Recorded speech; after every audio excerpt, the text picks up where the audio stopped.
Hi అండి, అందరూ ఎలా ఉన్నారు? బాగున్నారా? నేను బాగున్నానండి. ఇవాళ చాలా సింపుల్ డిన్నర్ నాది. మరమరాలు, ఉల్లిపాయలు, పచ్చిమిరపకాయలు, టమాటో, అలాగే కొంచెం ఉప్పు, ఎక్కువ కాదు. ఉప్పు తగ్గించుకోవాలండి. వెయిట్ తగ్గాలంటే ఉప్పు మరీ తగ్గించుకోకూడదు, మళ్ళీ మనకి సోడియం అనేది ఉండదు. కొంచెం తగ్గించుకుని, మామూలుగా నార్మల్ కన్నా కొంచెం తగ్గించుకుని తినాలి. కొంచెం కారం, ఎందుకంటే ఎక్కువ మనం తీసుకోలేం కాబట్టి. ఇప్పుడు నేను నిమ్మకాయ పిండేస్తాను. ఎలాంటి కొత్తిమీర కూడా నేను ఇంకా వేయట్లేదు. కొత్తిమీర, పుదీనా కూడా నేను వేయట్లేదు. సారీ, మీకు కనిపించాలి కదా. నేను నిమ్మకాయ పిండేసుకుంటాను. ఫుల్ నిమ్మకాయ పిండేసానండి. నిమ్మకాయ పిండేసి నేను ఇలాగా కలిపేసుకుంటాను. ఇంకేం వేయట్లేదండి ఇందులో, కానీ ఇంకా కారపూస ఇలాంటివి ఏం వేయట్లేదు. జస్ట్ నిమ్మకాయ పిండేసాను, ఉప్పు కారం వేసేసాను, 2 పచ్చిమిరపకాయలు వేసాను, ఉల్లిపాయలు, టమాటోలు. ఇదేనండి నా డిన్నర్.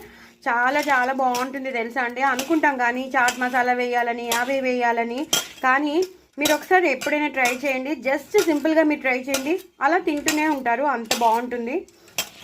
మరమరాలు ఉంటే చాలు హ్యాపీగా. ఇవి ఉల్లిపాయలు, టమాటోలు, ఒక పచ్చిమిరపకాయ వేసాను. జస్ట్ నేను మీకు చెప్పినట్టు నిమ్మకాయ మాత్రం పిండేశాను. నిమ్మకాయ పిండితే ఏమవుతుందంటే, ఒకసారి నిమ్మకాయ పిండితే చక్కగా పులుపుదనం వస్తుంది, మనకి తినడానికి ఈజీగా ఉంటుంది. అంతేనండి, అయిపోయింది. చక్కగా మీరు ఇలా చేసేసుకోండి నైట్ డిన్నర్. వెయిట్ లాస్, మన క్రేవింగ్స్ తీరుతాయి. మనం అన్నీ మనకి బయట చాట్ తిన్నట్టు అనిపిస్తుంది, మనకి భేల్పూరి తిన్నట్టు అనిపిస్తుంది, కానీ భేల్పూరిలో వేసేవన్నీ మనం వేయము. జస్ట్ టమాటో, ఉల్లిపాయలు ఒక్కటే కదా వేసేది. అయినా సరే చాలా చాలా టేస్టీగా ఉంటుంది. నేనైతే కొత్తిమీర కూడా వేయలేదు, అయినా సరే చాలా టేస్టీగా ఉంటుంది. జస్ట్ ఉల్లిపాయలు, టమాటోలతోనే వచ్చేస్తుంది. ఎలాంటి చాట్ మసాలా కూడా వేయను, ఎందుకంటే రాత్రి పూట కదా. హ్యాపీగా ఇలా తినేస్తే అయిపోతుంది. మన క్రేవింగ్స్ తీరిపోతాయి, మనం వెయిట్ లాస్ అవుతాం. చాలా టేస్టీగా ఉంటుంది కాబట్టి మనకి ఫిల్లింగ్గా కూడా ఉంటుంది. ఎంత తినగలుగుతారో అంత తినేసేయండి. మిగతా వాళ్ళకి పెట్టండి. మ్యాక్సిమం ఇది చాలా తక్కువ అవుతుంది, వేసినప్పుడే అలా అనిపిస్తుంది, కానీ మురుమురాలు అంతా కలిపేసరికి కొంచెం అయిపోతుంది. సో ఇది ఇలా చేసేసుకొని తినేసేయండి. ఇంకా నూనె కూడా అవసరం లేదు, మనం ఎలాంటి నూనె వాడడం ఏమీ లేదు. సో అంత లో క్యాలరీ డైట్ అండి ఇది, చాలా లో క్యాలరీ డైట్.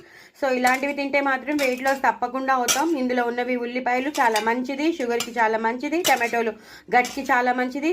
సో అంత హెల్దీ ఉన్నవి కదా. సో తప్పకుండా తీసుకోండి, తినండి. ఇగో ఇలా స్పూన్తో తినేసేయండి, అయిపోయింది. నా ఛానల్ మాత్రం సబ్స్క్రైబ్ చేసుకోవడం సెల్ మర్చిపోద్దు. మరి సబ్స్క్రైబ్ చేసుకుంటారు కదా. ఇది చూసాక కూడా మీరు సబ్స్క్రైబ్ చేసుకుంటే కొంచెం బాధగానే ఉంటుంది. తప్పకుండా సబ్స్క్రైబ్ చేసుకోండి. బాయ్ అండి.